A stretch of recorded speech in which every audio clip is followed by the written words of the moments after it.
Aprobado na sa ikatlo at huling pagbasa ng Kamara ang panukalang mag-aamyenda sa Republic Act 9997 o ang National Commission on Muslim Filipinos Act of 2009.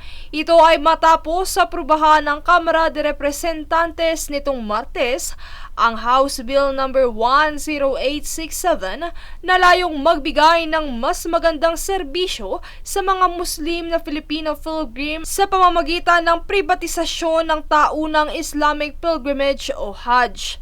Sa ilalim ng panukala, layon nitong bawasan ang kontrol ng gobyerno, partikular ang National Commission on Muslim Filipinos hinggil sa paggunita ng Hajj.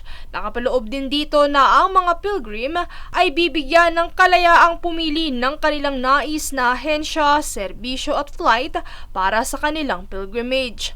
Ayon kay Lanao del Norte Representative Muhammad Khalid Dimaporo, ang pag-amyenda sa naturang batas ay bunsod ng mga inihaying resolusyon sa Kamara hinggil sa mga naging kakulangan at kapabayaan ng NCMF sa pagsunod sa mga umiiral na batas.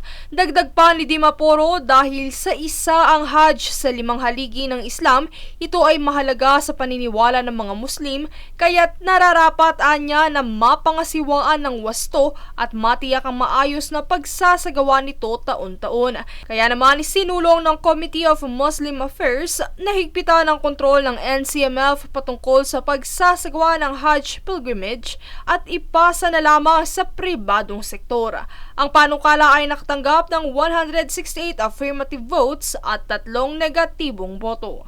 Princess Castro nag-uulat para sa One Media Network.